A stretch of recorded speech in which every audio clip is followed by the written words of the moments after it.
Just Mitch's family this year, keeping it small.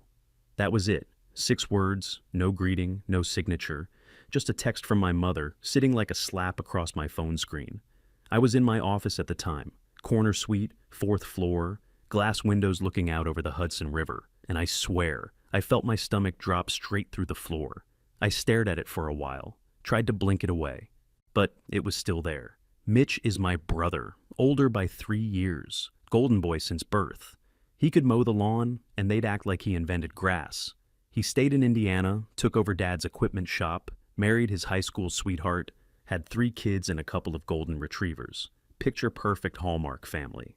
Me, I built a logistics company from the ground up, started with nothing. Not even a credit line. Last year I sold it for $180 million. That's not a brag, it's a fact. But you wouldn't know it from the way they still talk to me like I'm some weird cousin who moved out of state and got into computers. I'd been thinking about hosting someday, maybe this year. But after that text, I decided it was happening now. My first time hosting. I'd bought a 38-acre ranch outside Asheville. Custom lodge, full wraparound porch, lake stocked with trout, mountain views like a painting. They didn't even know about it. I was going to surprise them. Instead, I got that text. No call, no conversation, just keeping it small. I didn't reply right away. Just leaned back in my chair, watching a cargo ship push through the Hudson, and felt that same damn ache I'd carried since I was a kid. The one that came with every birthday they forgot, every school award they shrugged off, every holiday dinner where I ended up at the card table while Mitch carved the turkey and Dad bragged about the shop. Then I picked up my phone and typed one word, enjoy. Sent it. I didn't ask why, didn't push back. I wasn't going to beg for a seat at a table I wasn't even invited to. That's when I made the call. I wasn't showing up this year.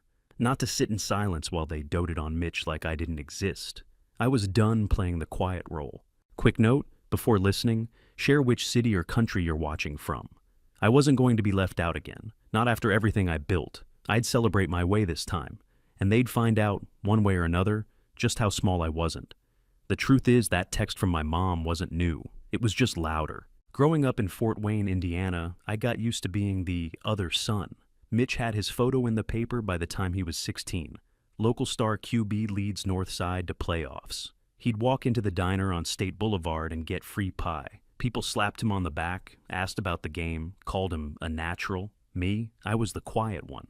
I'd sit in the garage with a soldering iron and a half-dead boombox from Goodwill, trying to make it breathe again. I liked the hum of old wires, the puzzle of it. While Mitch was out at football camp, I was learning how to rebuild a motherboard off scraps. My parents didn't get it.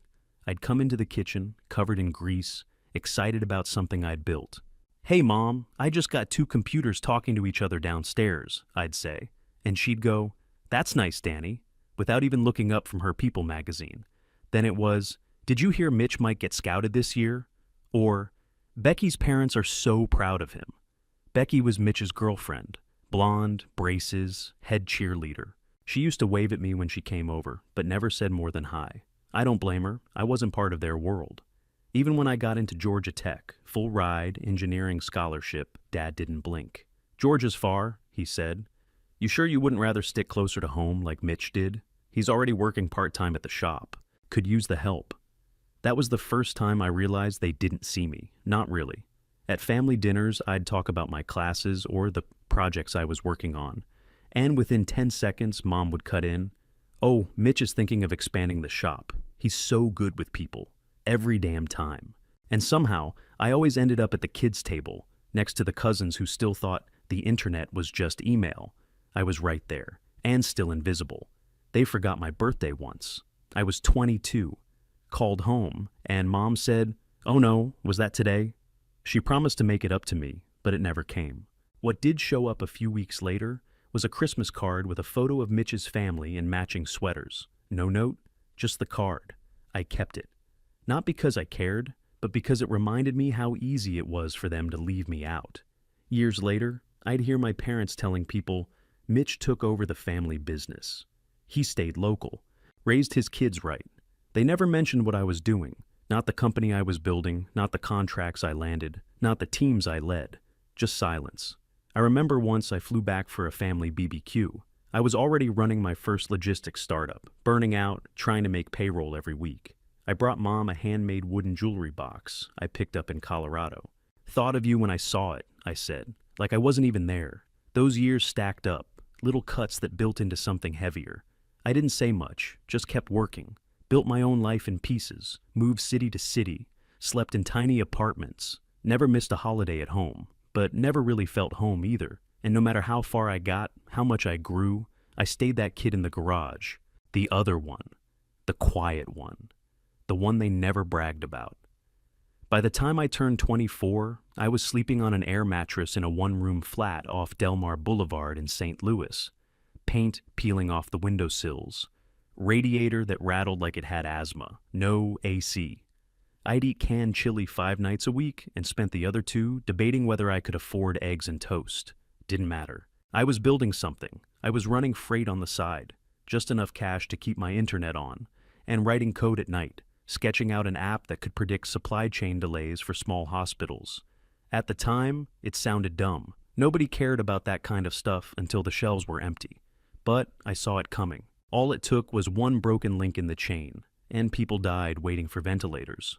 I worked 14-hour days, lost track of weekends, I missed birthdays, broke up with a girl who wanted me to be more present, and drank way too much gas station coffee.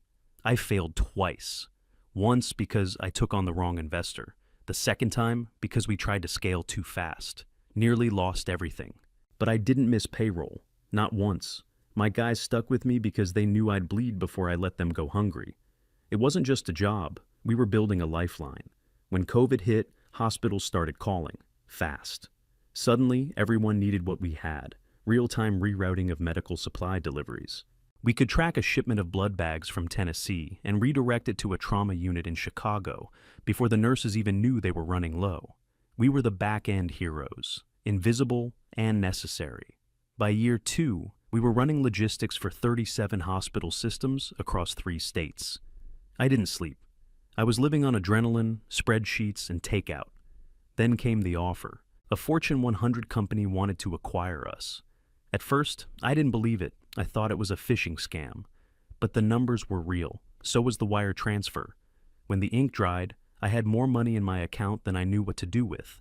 Enough to retire 3 times over. Enough to disappear if I wanted to. So I did. I bought a ranch. 38 acres outside Asheville, North Carolina. Secluded. Clean air. Room to breathe. I didn't tell a soul. It was just me and a builder I trusted. No architects with expensive shoes, no developers trying to maximize square footage. Just a blank stretch of land, trees thick as molasses, and the sound of wind. We spent 18 months on it. Timber frame, exposed beams, stone fireplace big enough to stand in. A great room with glass walls that looked out onto the lake I had dug and stocked with trout. Every window was placed to catch morning light. The kitchen had custom counters made from black walnut slabs we cut down right there on the property. I handpicked every piece of it, not for flash, for peace. People think money changes you. It doesn't. It reveals what you were chasing before you had to count pennies. For me, that was quiet. Control. Something that couldn't be taken, dismissed, or forgotten. No one in my family knew. Not my parents, not Mitch, not even my cousins. I wasn't hiding it out of spite. I just didn't owe them the update. This wasn't about finally impressing them. It was about building something they couldn't ignore. And maybe, if I'm honest, something they couldn't take credit for. That night, after I sent that one-word reply to my mom, I poured a scotch and stared out the window. The Hudson looked black under the sky, just flecks of light from the bridges breaking it up. My phone sat next to me, buzzing every now and then, with some email or calendar alert I didn't care about. I opened my contacts and scrolled to Aaron, my cousin on Dad's side. He and I weren't best friends, but he was solid, level-headed, always honest. I hit call. He picked up on the second ring. "Hey man, what's up? You get invited this year?" I asked. There was a pause. "Nope. Mitch's crew only." "That's what your mom said." "Immediate family this year. First time in 30 years, we're not going." I leaned back in my chair. "They did it to everyone?" "Yeah," he said. "Even Grandma. She called me today, pissed. Nobody else got an invite." My jaw clenched. This wasn't just about me anymore. They'd cut the entire family out like dead weight, just to make room for Mitch and his dog and pony show. You want to do something else? I asked. I mean, somewhere better? Where? Everything's booked. I've got a place, I said. Big enough for 30. He went quiet. You serious? Yeah, I said. North Carolina, lodge in the mountains. You get here, I'll take care of the rest. He let out a low whistle. Damn, Danny. Okay. Let me talk to Kayla. Within 20 minutes, he texted back. We're in. By the next morning, I had 10 RSVPs. Then came more. 3 cousins said they'd bring their wives and kids. 1 offered to smoke a turkey. Aunt Lila wanted to know if she could bring her famous apple pie, but it was Grandma's call that sealed it. She didn't even say hello. Just, tell me when to pack. That hit me harder than I expected, because in all those years of being sidelined, I don't think anyone had ever asked to come to me for a holiday. They just assumed I'd show up and fit into whatever seat was left over. Not this time. I spent the next day mapping out room arrangements, texting cabin rentals nearby, calling in favors. I didn't care what it cost. I wanted them all to be comfortable. I wanted it to feel like a real Thanksgiving, not some sad little exile potluck. Aaron texted again. You sure we're not intruding? I shot back. You're the damn guest of honor.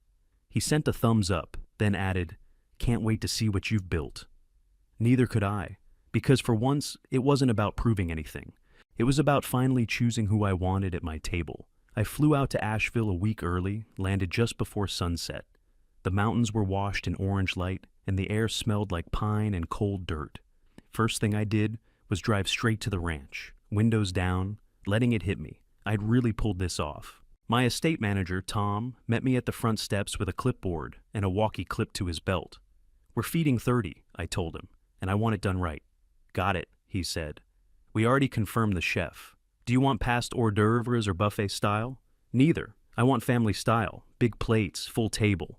We went room by room. Each guest bedroom got a deep clean, fresh linens, baskets with custom touches, bourbon and smoked almonds in Uncle Ray's room, crossword books and a magnifier lamp in Aunt Lila's, toy trucks and dinosaur gummies for the twins. I didn't want anyone showing up and feeling like an afterthought. We hired a local chef with Appalachian roots. She brought her own cast iron pans, said Grace before starting prep, and nearly cried when I showed her the kitchen.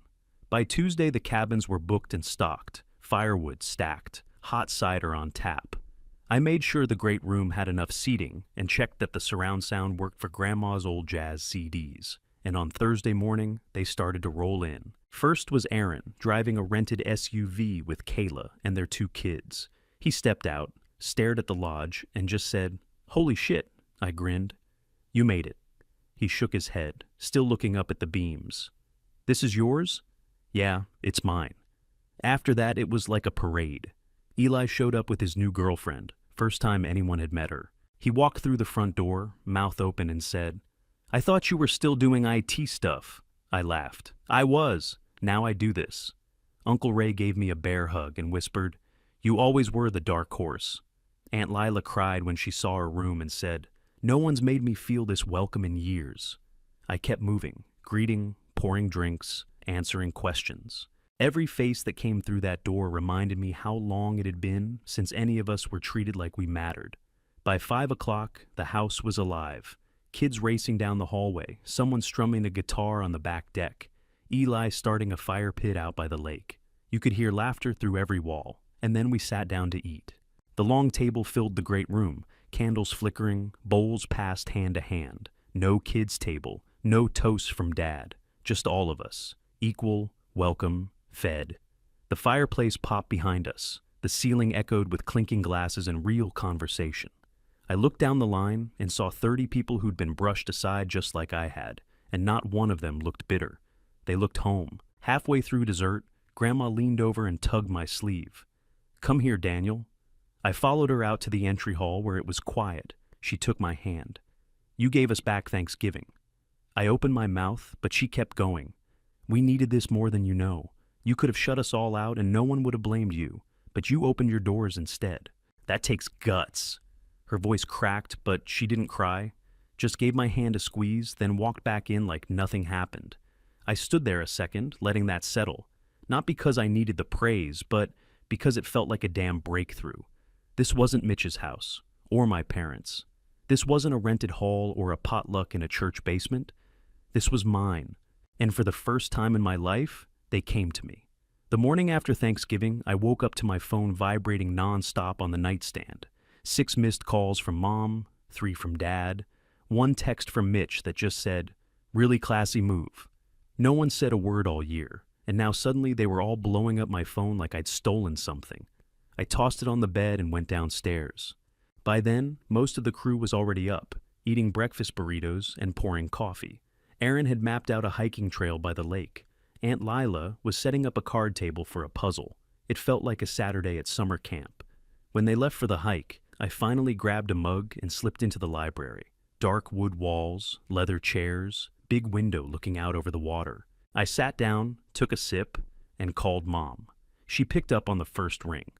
"Daniel," she snapped, "why didn't you tell us? Everyone's talking about your house, your event. Even the pastor mentioned it in his sermon this morning." I didn't flinch. "You said you were keeping it small, so I made other plans." "That wasn't about you," she said quickly. "We just thought you'd be busy. You're always working, and Mitch's family was easier to coordinate.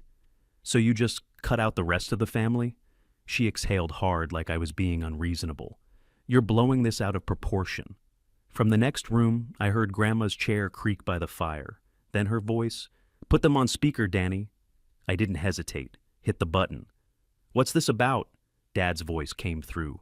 Grandma didn't wait. "Robert, Judy, you've ignored this boy his whole life. Acted like he was some quiet problem you didn't know what to do with. Now you're shocked he built something without you? Be grateful he still let the family in."